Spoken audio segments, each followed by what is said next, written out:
Welcome everyone to Get Your Game On, the channel dedicated to immersive gaming experiences. So I have a viewer request segment today. After my recent first impressions video that covered the Somnium VR1, I had several viewers request my full unedited discussion that I had with Artur. And as those of you that have watched that know, I had some graphical issues with it. And so Artur, the CEO of Somnium, was gracious enough to join me on the channel, and it was right in the middle of his preparations for his Somnium Connect summit, and I really appreciate him taking the extra time to come and see us. Now, if you haven't watched the Somnium Connect summit, it's on YouTube. I'm going to link it down below. There was some amazing segments on there. Obviously, Artur talked about the VR1, and so obviously you want to watch that. But in addition to that, he actually had some of our industry leaders as far as the YouTube media and all that, and they all did a roundtable where they just talked about VR, and that included people like Tyrell Wood and Sadly It's Bradley, and that was probably my favorite segment of the entire Connect. Now, in addition to that, Robert Scoble also did a segment on basically AI and where it's taking us into the future, and it was kind of a glimpse into what we might see a few years down the road, and I found that one just absolutely fascinating as well. So I highly recommend anybody that hasn't watched the Somnium Connect from this last weekend, go take a look. I've got links down below, and I'll even timestamp the links to those segments that I thoroughly enjoyed. So with that, I'm going to go ahead and say that if you've already watched my review, I'm going to put a timestamp right here. You're going to see what time to jump to if you want to skip the segment that you've already seen in my first impressions video. So just jump to this timestamp right here that I'm showing you, and you'll basically pick up from where the first impressions video left off. So here we go. So welcome everyone. We have a very special guest joining us today, and Artur, I want to say thank you for the time. I know you're right in the middle of your Somnium Connect, and to take any time, I truly appreciate it. Thank you for having me. Oh, my pleasure, my pleasure. So my viewers just saw all my experience in the VR1, and I just want to open the floor. Tell my viewers why they shouldn't be concerned with any of the things that I saw when I tried the headset. By the way, I didn't see what he was showing you before, so I hope there was also some positive stuff, not only Yeah. the negative. Yeah, so I think we touched upon, or from my understanding, and you showed me and explained to me, so you had basically one major issue for yourself, is that you saw some weird artifact kind of in the lower part of the image Yeah. on the VR1. Yep. And to me, so when you said it to me, because I was communicating with you through hopefully part of that thing you will show on your channel. So we were communicating through the video, and you gave me the feedback right away after you tried the headset. You were one of the few first people to try it, if I recall correctly. Yeah, I think Jorge said I was like the fifth person not in the company that tried it or something like that. Exactly, something like that. So just to give you an idea of how do we do the checks of the headsets, every headset which goes in to production and out of production, we have this special camera which we bought. It's a special device which has several different big lenses. We've shown it to some YouTubers, Sure. in December when they were visiting our offices. It's a very expensive device, and it's an automated test machine for two things.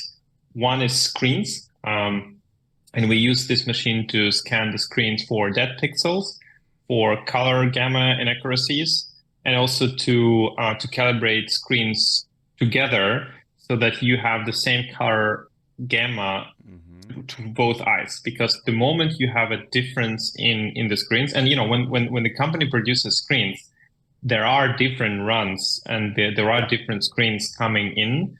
We actually, by doing those checks and dead pixels and all the inconsistencies, we actually throw away a lot of screens. So that creates a lot of cost on our side. And also, of course, it's partly reflected in the price of the headset, but we also calibrate them so that your eyes see the same gamma for the screens, which creates the whole, kind of a more consistent image across your view. So that machine is also checking the lenses. Okay. We exchange the different special lens, and then it checks the lenses we're producing to make sure that there is no inaccuracies in and it's within the tolerances, and the image is within the tolerances.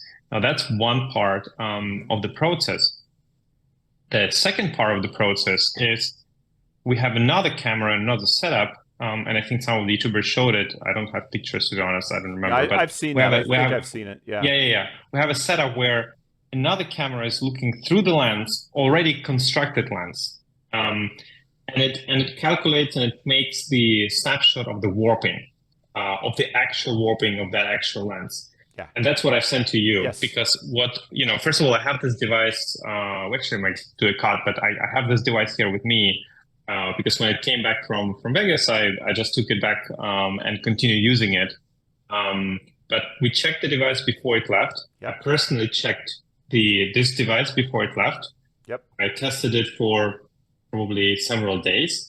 We also had a backup device, which was a Titan edition, which had eye tracking and hand tracking. We didn't need to use it because, we had it just as a backup, and this device performed really well, so everything was fine. Right.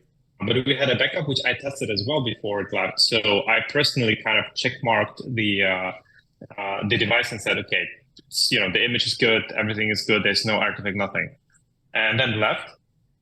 But when I came back and you kind of raised me this thing, I said to our optic guys, I said, hey, make me a snapshot of the warping. Make me a snapshot of the lenses, because I want to see, maybe I don't see something, but, and that's what you can show it to you. And that image, I'll drop it right here. I'll drop it. Exactly. You'll see it right here. Yeah, and that image shows you, so that image is, or that lens is calibrated to show you one thing. Don't look at the colors, don't look at anything else. The only thing this lens is trained to do is to show you the right lines, how correctly right they are going, and how straight they are across the whole spectrum of the lens, across the whole 125, let's say, FOV.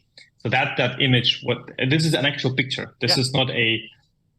It's the picture made in pitch black. So we cover that machine with stuff. It's made in pitch black when the device is on. It stays there for several minutes, then it makes the snapshots, and then that's it. Well, so that's the picture I've sent to you. I instantly went there and looked for the spot that I saw the weird anomaly in, and I don't see anything on that picture. So I mean, no, it's not there. I don't see it either. Again, I know what you've seen, and I totally respect what you've seen. I don't want to kind of, I just try to kind of science talk more than me. I just try to show you this stuff. And the second thing, so you did this visualization where you kind of tried to show me what you've seen. Yep. With this, wobbly video. And I just took literally 15 minutes ago before I jumped on this call, I just took and showed you the Thru-The-Lens video of that device when I kind of took my mobile phone and shot it on the wide angle lens of the mobile phone. And I'll put that right here. It will probably be playing here. Yep, I'll put it here. Just to kind of also show that normally the camera sees these things. Like if you do this kind of things, the camera sees these things. Now, so these are the kind of the facts from my side. I think the other part, which for me is even more important, is when we were coming to the show, I knew that the flight sim crowd is one of the most toughest crowds and the most picky crowds out there. Like I'm picky, Me too. but flight simmers are picky too. I'm picky. And we're confident in our headset. I didn't know what to kind of expect from that crowd, right? Because people might have said, great, but this, or whatever. I didn't know what to expect, right? Because this was one of the first major conferences where we attended with a headset. We had small showcases for several people here and there. Guests were coming, some journalists were coming recently, but the big, just a big show was the first one. And we did, or Jorge did, and I was there for a lot of time remotely. Jorge did, I think, more than 120 demos. We were booked the whole day. Thank you for all who came and who tried the headset. That was amazing. And I'd say 95% of people had a very, very, very positive feedback about the headset. Many said it's the best image quality they've ever seen. Many said that it's, some said that it's, slightly front heavy. But also on the contrary, some said that it's the most comfortable headset they've ever worn. So like I'm always saying like it's very personal. VR is very Yeah, personal, by the way, and this is what I own all the headsets, and I'm lucky that my eyes are kind of normal, so I don't need to wear glasses, and my IPD is 64, so I'm kind of like in the middle of normalcy, I sure. would say for the VR crowd. But some people with wide IPD above 72, for example, sometimes have problems with VR headsets. We had few, so let's say we did 125 demos. I would say 5 people out of 125 demos came and said, "Hey, I mean, I had a gentleman who said, hey, I was, I was having problems focusing." And I said, well, okay, that's serious. And I started asking, like, what headset do you use? And then we found out that he has a very focal glasses, some special Okay. glasses.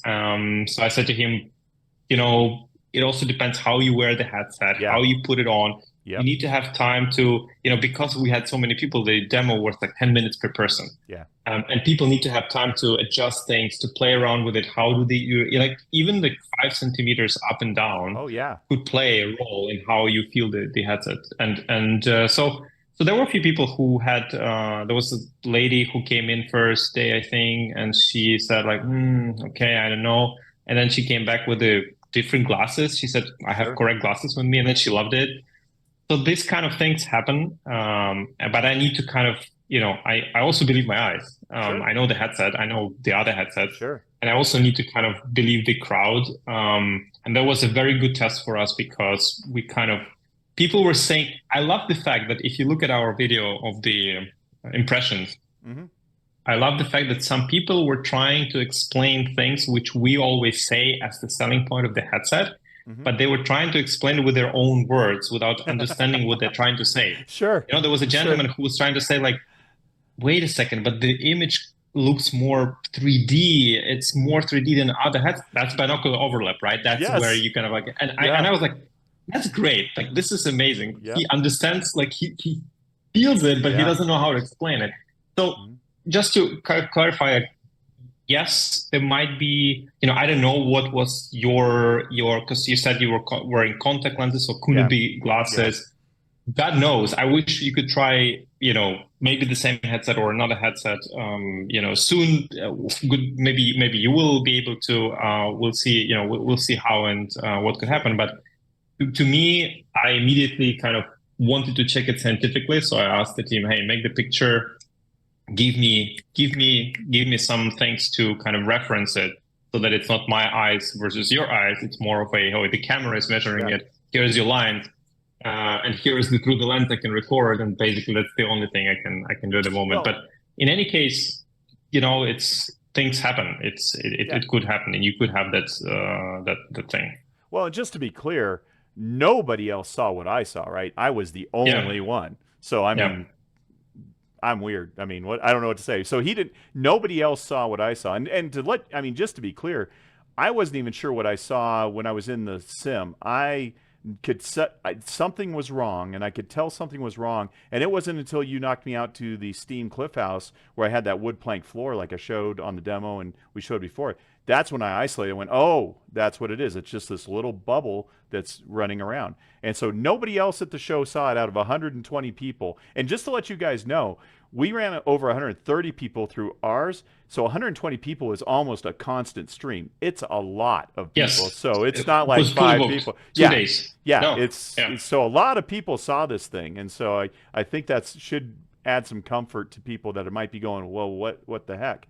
So again, I can just tell you what I saw. Artur did all the scientific testing, which I fully appreciate. I almost, and I don't know, but I almost feel like it was a distortion, like I almost feel it was like a software distortion over a lens distortion because I saw it in both eyes. It wasn't a single eye that was doing it, which would make me think more lens distortion. I feel like it was more of a software correction, a distortion profile. But if nobody else saw it, maybe it was just me. What I can say is from my experience working on spheric lenses and in general in optics for VR1 for 2+ years, and we're Yeah. investors in I'm on a board of the Hypervision company. I don't know if you know what the company is. They No. do Pancake optics. This Okay. is an Israeli company, and they do Ooh. Pancake Sorry. new generation Pancake optics for the VR headsets. Yeah. We're talking Pancake with 140 plus degrees horizontal and 120 degrees vertical. Sure. So it's a truly next generation stuff. I And from what I learned, and I don't mean to boo you. I am not booing you. I'm booing the Pancake lenses because Pancake lenses from everyone I've ever tried has too much glare for me. I hate glare and I hate God rays, and so I am that not a because you didn't fan. try the hypervision lenses. I'm on the same aisle as you are. Okay. But the reason why I'm on the board and investor in that company is, and you can find the video if you go to my channel and if you find like Hypervision Artur or something, Okay. you would find the videos where I test those lenses and we talk about specs and we go deep into the specs. These are, as I said, these are next generation Pancake Okay. lenses. I mean, These I'm are open. not I'm in, open, but I've yeah, never yeah, these are seen not in any Pancake device right lenses. now. And the sweet spot, like our headset right now has huge sweet spot. I would say one of the biggest, if not the biggest on the Yeah. market. That sweet spot on those lenses is enormous. It's impossible to even be out of the sweet spot in this lenses. So what I wanted to say is that sometimes for some people, and it could be something with, I don't know what your eyesight is and what your prescription is and stuff, but It's not sometimes the great. combinations of yeah, so that sometimes the combination of the warping of the aspheric lenses and your eyes prescription and looking through that can create some artifacts. It just happens. And it happens rarely, but it happens to people. And then the way out of it is either brain gets used to it very quickly within, a day or two of using the headset. And then the brain basically adjusts, brain is a very powerful machine. It adjusts your perception and then you get used to it. And then for you, it becomes normal. The other way how to deal with that in our headset, if there's, something like this happens to you, which I think Jorge didn't do with you, is to go to the settings of our software Sure. and go to the eye relief offset setting. What we can do with our warping is we can change the warping in real time and adjust the eye relief digitally, and the warping is recalculated automatically. Cool. So that you kind of feel better. That helps a lot. We normally do it between -2 and +2 millimeters. And from my testing, again, like 9 out of 10, no problem. The 10th person says, okay, something is, something is off. And then you just say, okay, wait, do you have prescriptions? Yes. Okay. Then we go and we adjust those things and they say, oh, okay, yeah, that's better. Sure. And this just, again, on the floor, I don't think Jorge even had time to do that. Well, There was he no didn't. point And to play with the settings. Yeah, and we didn't. And So, again, I thank you guys so much. If you didn't know, they stuck me in ahead of the show because it's the only time I had. I was running the DOF booth. So I, again, am very thankful because the Somnium was, I had to try it. I mean, I have been watching your company and I have been a fan and excited about this product for so long. No, I'm pulling for you. I mean, you're making a product that's right in my thanks a lot. wheelhouse from the aspect of I don't want budget. I want the best I can get. I mean, that's the way I operate. I want the best. I want the best experience I And can get. I have to thank you. It's very refreshing for, you run a pretty big channel about XR and flight sims and stuff. It's And it's not the hugest. yeah, okay, but it's it's a pretty big channel, and it's refreshing to see that you are proactively approaching and inviting me again. Thank you for that, to kind of cover the other part of the story and bring the balanced approach. Yeah. We work with several YouTubers, and I respect all people who are trying and making it as a living, but it's very refreshing to see something like that, and I really appreciate it. And I hope more channels will do these things, not only towards us but towards other products, because making a product, we spent 2.5 years doing this. We've run I would say thousands of tests, like literally thousands of tests, of calculations of tests and things like that. And if there's just one-sided part where someone says, "Oh, I've seen it, it's crap," like I've seen some, I've seen some comments, again, overwhelming positive feedback, and then some comment on some YouTube channel like, "Oh, my guy didn't like it because it was it was crap."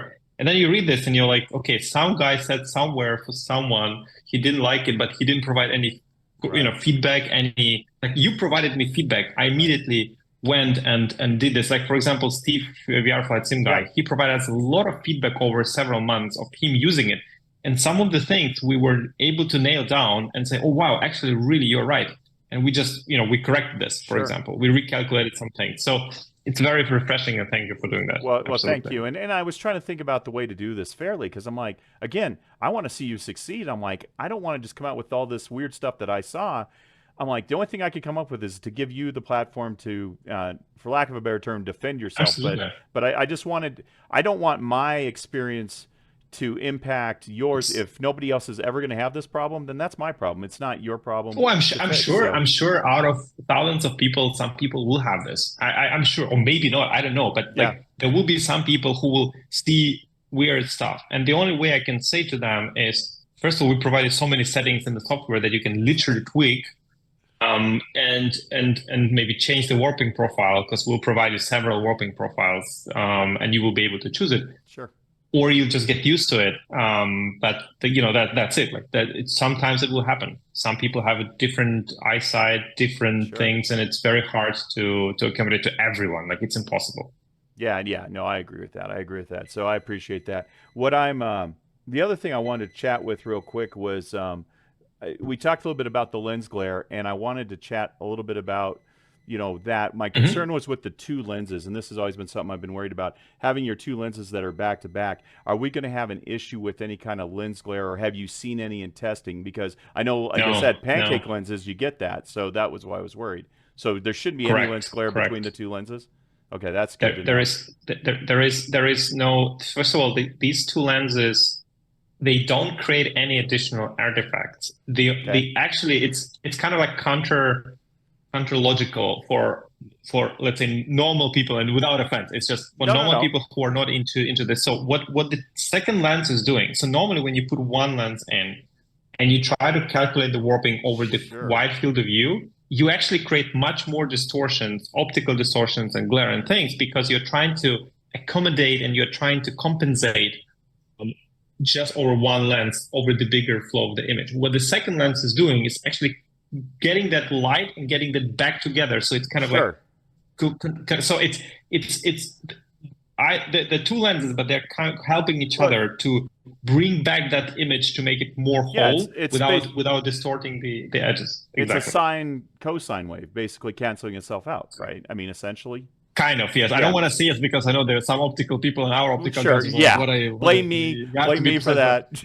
that. That was my Yeah, yeah, analogy. but basically yes, basically yes. It's the second lens, the bigger lens is close to the actual display, and the smaller lens is on the outer part, and then the bigger lens concentrates that light and the image towards the small one, and then the small one. So it's a very complicated actually calculation. Sure. We've been developing this lens for over a year, and running the warping calculations, like for us to make new warping, if we have several people just working on that, and we are like I just received a new warping today, for example. Okay. The After we make the picture, we release a new warping. It's a tiny thing. It's a calculation towards the optimal, to the optimum, the theoretical optimum. But to make a warping is a 2-week endeavor of several Sure. people. Like they just do nothing else than just calculating and remeasuring, adjusting, calculating, remeasuring, adjusting, and it's a very complex stuff. And we're like, probably from the release point of view, we're on 8th or 9th warping right now, and the one which you've seen is basically the one which we will be using for the release headsets, probably with some slight changes.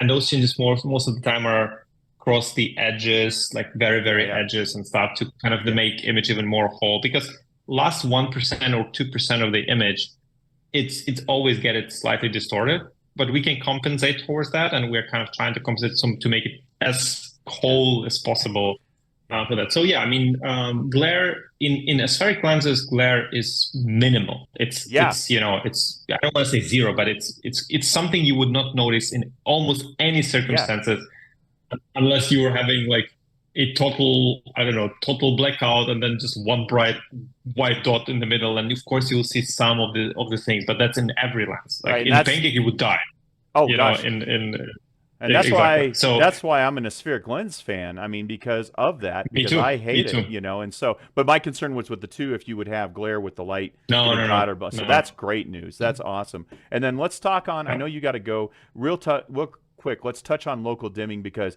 the unit that you were showcasing, you guys had not implemented local dimming, and we were in a daylight scene anyway, so it wouldn't have really mattered.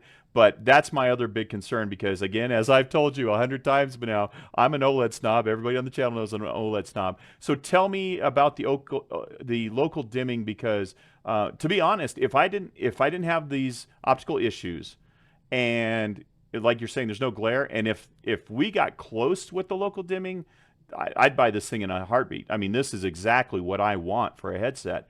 But I also told myself after my Pimax local dimming experience that I'm not going to buy another headset until it's an OLED screen because I'm so frustrated with getting excited about my blacks, and then it's like wah wah. So tell everybody why your local So, dimming's different okay. and better. So first of all, OLED screens, while I would say like this, and I know many people would, because many people hear OLED and they think it's like the king of the hill. The Mm-hmm. way if you love Pancake, sorry, as you love Aspherics as me, I love Aspherics. Mm-hmm. I love QLED fast LCDs. The reason for that is they have a lot of more positive things happening for them than OLED. Because OLED still today are suffering from a lot of Mura, from Sure. a lot of other sicknesses which they have and which are very, very hard to solve because you know the way how you know turn off the pixels and turn them on, Yep. the speed of that, it's you know there's Yep. some Yeah. physical limitations and Yeah. which is very you know hard to overcome. And if you would ask me, even if you just forget about the local dimming and just say, listen, you have this headset of, you know, fast LCD without local dimming, you know, not perfect blacks, Yeah. whatever. And then you have no Mura, and then you have you know, really good consistent image, you know, when the you know frame rates are right and everything. And then you have OLED, which has perfect blacks, but then you get the Mura and you get all this motion reprojection, which is you know, which is very bad for many people. They get sick immediately from that. Um, I would say, you know, if you just put me to the wall and put the gun on my Well, head, I would sure. say give me the fast LCD until the OLED will solve those problems. Well, yeah. Because, you know, when I see Mura, for me that's the finish Yeah. of the Yeah. immersion. Like it just finishes there, and I Yeah. cannot use it. So that's just off topic. But I agree with and I you on think that. OLEDs will get there, but I don't think, given that I know the timeline of producers what they're producing, I don't think they will get there for gaming in another 5 years. Like, I really don't think so. I've given For up. like for I've Vision given Pro, for up. example, if you have micro OLED, Vision Pro is perfect because you are working. You know, it's an office device, which is a perfect office. I use it every day, and then you don't do this all the time with Vision Right. Pro. Okay, but in a game, in a fast race or in a fast, you know, combat simulation, you do these things, and the moment you Oh get yeah. Mura, you're done. Like you're absolutely done. So that's kind of my opinion on that. But if we go back to local dimming, we take time. The way that our headset is has much higher brightness and all these things which you know which are other headsets on the market, we basically have double the brightness, or in some cases even Mhm. almost triple the brightness of the other PC VR headsets on the market. And it's because of the lenses, because they can get more light in, and it's also because of the how we implement the screen, power management, and everything else. The same way we approach the local dimming. So our screens are capable of having 576 zones per eye of local dimming, which is a lot. It's if they're implemented correctly, you will get close to OLED experience in the LCD screens, but it takes time to implement that correctly. And obviously, we had to prioritize some other things. Like, for example, before we release local dimming, we release a 72 hertz mode because we heard the community, and community said, "Give us the 72 native hertz, you know, mode." That's what we're doing. But Yep. we're also working on local dimming, and local dimming will probably push it very soon after we start shipping the headsets, the first headsets. Okay. And I can guarantee you that our implementation of local dimming will be something unseen so far in the LCD screens. I The hope way so. how our brightness and colors are also have never been seen by people the way they're implemented. Because we take time. It will take us probably 2, 3 months in total to implement the local dimming. But once it's implemented correctly. And when I say Right. correctly, it's the way it's designed to work. And I don't think ever there's no people who ever seen in any headset so far local dimming implemented correctly by the book, you know? And that's Yeah. what we're trying to do. And that's what we are going to implement. So that's kind of my comment on local dimming. Well, that would, I mean, I am hopeful that all That those was a long things answer. work. No, no, I appreciate it because that is my one big thing. I fell for it with Pimax. And I understand the idea of local dimming, and I'm like, this. I even said in one of my videos, this might be the perfect solution because it'll give you the performance of a LCD, but it also gives you the blacks of the OLED. But the Pimax wasn't even close. It was like just a foggy lens. So I am totally open to trying something if I can get those black blacks. But I'm not going to fall for it again. I got to see it. I got to see it to believe it. I guess that's where I'm at on that. Not because of you or anything, just because I'm tired of getting my hopes up so much, and then it's like I'm so disappointed. So I think I would need to remind to everyone here is that we have never taken a single penny over the 2.5 years yeah, from that's a good point. any customer. Yes, We mention have that. not taken any money for pre-orders. We have been doing it and financing it fully ourselves. Yep. I committed to people. I said, I will not take your money. I don't want you to risk anything. I don't want you to feel that you're risking anything. We are doing it because we believe in what we're Yep. doing. And the moment we're ready to start shipping, and the moment the product is fully ready and we show it to the global public, which obviously everybody's seen and it's Sure. ready, a real Sure. product, that's the moment when we have to start taking money because we need to already start producing and we Yeah. need to start charging people by the reservation number they have. We never taken money. We didn't push on people anything. Yep. We were very open in the delivery. We never pushed any NDA on any YouTuber who we invited. There was Yep. zero NDAs. Um, I've communicated, I would say, fairly well during Oh the yeah. development times. So I tried to be as transparent as possible, and we never did, and we probably will never do, not probably will never do affiliate links. Yeah. I am someone who I understand many YouTubers earn the living and it's hard, and I respect that. I am someone who doesn't like affiliate links because I think it creates more of a of a strange dynamics. I would say it's a strange dynamics in the industry, and some companies abuse affiliate links quite a lot, actually quite aggressively.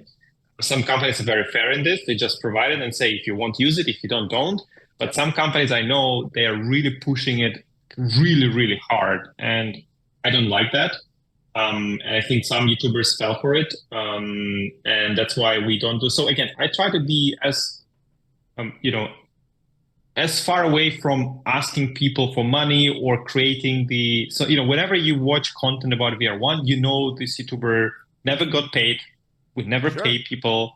It's a true opinion of the person, what he thinks. He's not under any NDA. He owes me Yeah. nothing. I owe him nothing. It's, we have normal relationships with everyone, but Yep. that's how it is. So I think that's very worth reminding because some Oh, people think absolutely. that whatever they think.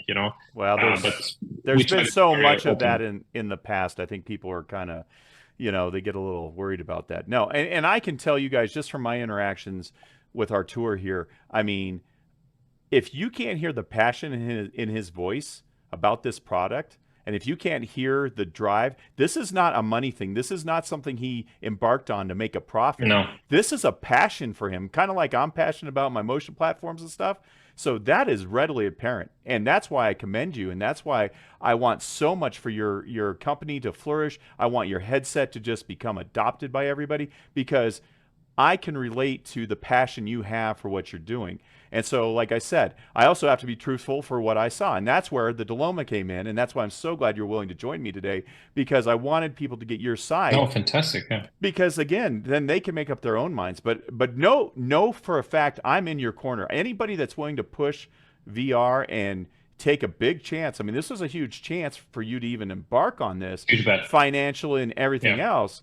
I commend you for that, and you know, that's why this Thank video you. was Thank you. painful for me, because it's like I was so hoping to throw that headset on and just be blown away, and when that didn't happen, I was so disappointed.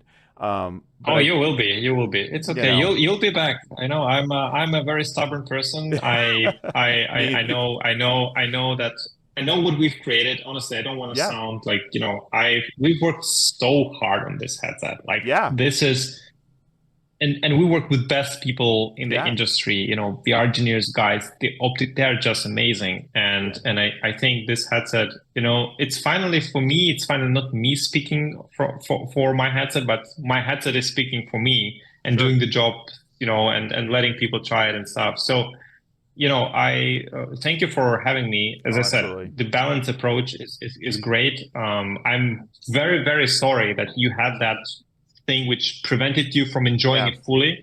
yeah, I'm sure you will have a bit, ability to try it one more or several more times, and yeah, I'm very hopeful and sure that you will love it at the time. And until then, people can watch videos, can yeah, make up their minds. Good absolutely, thing is, you know, they don't need to hurry. If they don't want to buy, they can wait. If they want to yep, be first, they can buy. It's up to them. We're very open. The orders are coming in, as we speak, and it's all good. And there's a lot of excited people who have great community. So yeah, thank you for having me. It's been a pleasure. No, I thank you for your time, because you're far more busy than I am. Again, Artur has taken time away from his preps for Somnium Connect, which by the time this airs, it's probably already happened. So I hope I hope you had a great expo. I hope it went well. And I do wish you the best of luck. And I hope this isn't the last of our interactions together. You're welcome on my channel anytime if you want to talk about anything new. And I just look forward to the time when I try the headset again. I mean, it holds the promise that I've been looking for in a VR headset for quite some time, and I hope I'm the only one that had the issue that I had, so that nobody else has this problem and can thoroughly enjoy your headset. So that's my hope for you and my wish for you. You're the only one who had that specific issue. You're not the only one. There were like 5, 6 people who had some other weird things Yeah, happening, and they were not, satisfied, which is but I'm blessed and thankful that like vast majority of people just told us, "Oh my God, this is incredible." And for me, what was, some people were coming skeptical because they saw the price. ah, And they're like, like, okay, that's probably overhyped and over too expensive. And then they tried it and they said like, wow, okay, yeah, and that's something. since So, you brought it up, I'll uh, bring up the price. I mean, I want all the features of Ferrari, and I expect to pay for it. I'm not going to expect a Ferrari for $10. I mean, if you want the best, you got to pay. That's the way the world works, and that price never scared me off. And to be honest with you, your pricing actually came in lower than I expected it when you were first developing this. Before you announced any pricing, you actually announced it at a lower price than I anticipated you would. So I was actually pleasantly surprised about the price. Yes, it's high, but again, you know, how many people buy fifteen I hundred think it's dollars cell reasonable. Listen, phones and all we that? did It's like, exactly. I can guarantee you that we're not going to get overly rich yeah, from this headset. Not yeah, happening. But I always say to my team is, when they say you're crazy that you're doing it, I'm always saying, look, I'm enthusiast first and the CEO second, not vice versa. So I wanted to create a headset which I would love and wear and play the games. I just actually, before we did, I was testing, and I was in Half-Life Alex.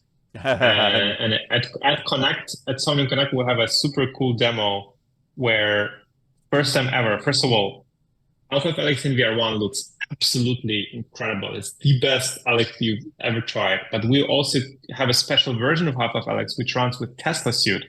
So we'll let people wear Tesla Suit oh, and Half-Life Alex in VR1. oh, I think this will blow their pants off. oh, yeah. If they will not scream and survive this, I'll shake their hand and say you're a very strong man or a woman, whatever. But we had some demos and people were freaking out. They were like, oh my God, when something jumps on you and you feel it all over the Oh, body, yeah. and you're in VR, you're fully immersed. I cannot wait for people to try it, because that's going to be an ultimate demo at Connect. I It's mean, we'll of course have cockpits and things, but yeah. It's this it's will be fun. it's a wonderful time to be an enthusiast. I mean, from a That's true. technology That's true. standpoint, it's just amazing. It amazes me, and I am so thankful I live in the time I live in. And so, again, I appreciate your time. And you know, we'll wrap this up. But if there's ever anything I can help you with, or any other questions or anything, just ask. Or if you have any announcements, again, my channel is always open to Same you. goes to you. I'm sure we'll be in touch. Okay. I cannot promise directly because we'll need to regroup and see how Sure. many dev developments headsets we'll have after that. But we'll see if I can ship you one, then you'll test it and ship back or whatever. We'll find some ways to collaborate in the future. In any case, but again, thank you for having me. Well, I will commit to you. If I get one to test, I will do everything I can to get that experience where I want it, and you will get a fair and honest shake from me always on this channel. So I appreciate that offer, and if it happens, that would be great. But I also know you got a lot of other things on your plate, so we'll get there when we get Pretty there. much it's a lot. All All right, my right, friend. cool. Thank you, Artur. Thank you for the time, and I hope you have Thank a you. great Somnium Connect. And again, hopefully we'll be in touch. All right, see you, everybody. Thank you.